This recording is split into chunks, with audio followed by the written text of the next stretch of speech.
what he wants, and he sold another chunk, and then he got, his VSP made him an offer. Yeah, he's on a super, private jet, wealthy, owns crazy property. Maybe so. I guess unless you put on Crazy. bigger the rent you get. And a good guy, and a good, came from nothing. Yeah. And you said he was a nice guy. You over there? Yeah, Oh, sorry. we gotta do something. He just visited. Join our visit. Good afternoon. I would like to call to order this emergency meeting of the Owasso City Council. Roll call. Mayor Alvin Bourget, Here. Vice Mayor Lyndall Dunn, Here.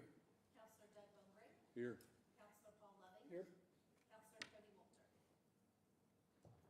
Item 3, consideration and appropriate action relating to emergency resolution 2025-01, declaring a state of emergency in the city of Owasso, Oklahoma, following a significant weather event causing injury and damage to public or personal property and immediate financial loss. I'm going to ask Chris Garrett, our city manager, to make comment. Thank you, Mayor, and good afternoon, councilors. The item for your consideration is a request to approve a resolution declaring a state of emergency due to this morning's storm event that caused significant damage to properties across the city. While city resources were able to handle the initial response to the severe weather event, there are operations and services related to the community's recovery that will typically take longer to complete. Under a declared state of emergency, staff will be able to ensure a timely response to the community's needs.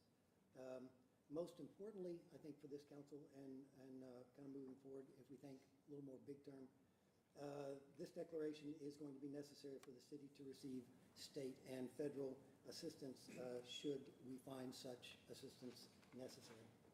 The resolution has the declaration commencing as of today, April 2nd, and remaining in effect until such time as the storm's impact no longer poses a threat to the citizens of Owasso. With that, staff recommends the City Council approve Emergency Resolution 2025-01, declaring the state of emergency due to the severe weather event that occurred on April 2nd, 2025. And with that, staff and I are available to answer any questions the council may have. Thank you, Chris. I would also like to yield the floor to our city attorney, Julie Lombardi, who might want to add some things from a legal perspective. I think Mr. Garrett covered it pretty thoroughly. This is just a mechanism, a vehicle for the city to be free to assist citizens in any way that we need to going forward that would be appropriate. Some things we actually already have the power to do, like limiting access to a roadway, but there is a provision in here that at the chief of police's discretion that can be done. That's just a little bit of extra legal protection should the police department, the police chief find that to be necessary. I'm sure you can comment further on that if necessary. Secondary to that, it authorizes expenditure of funds to address the emergency and allows us to promulgate emergency contracts if necessary.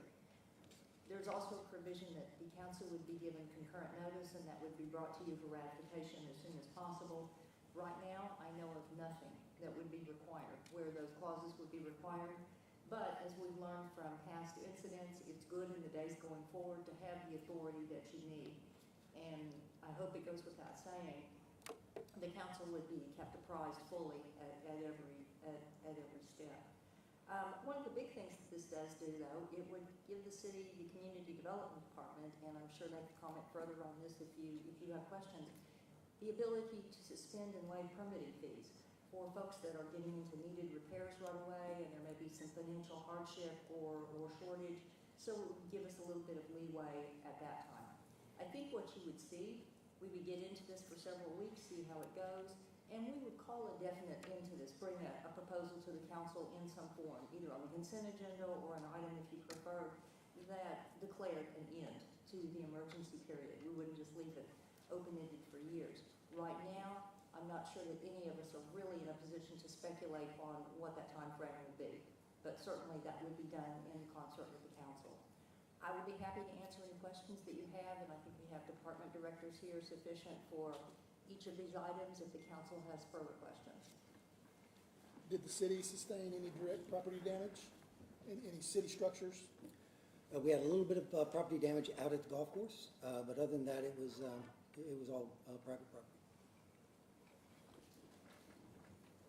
I guess this may be a Julie question as well. The, last time I recall, well, it was during the ice storm, we had to have extra funds to do some cleanup. And it was, the funds came out of, what funding that was, kind of like for a rainy day fund type of thing. Does that open the door for something like this by doing this? Ms. Novozinski can answer that more thoroughly, but yes, it certainly would. Okay. Counselor, would you like to hear from Carly? Yes.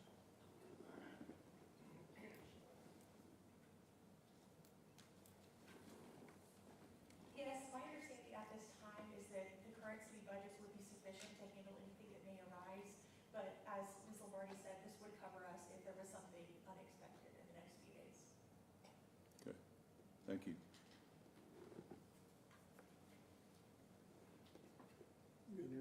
Any other comments? Move we approve. Second. Mr. Dunn? Yes. Mr. Bumbrick? Yes. Mr. Loving? Yes. Mr. Frugier? Yes.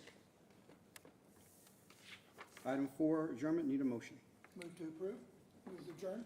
Second. Mr. Dunn? Yes. Mr. Bumbrick? Yes. Mr. Loving? Yes. Mr. Frugier? Yes. Thank you, everyone.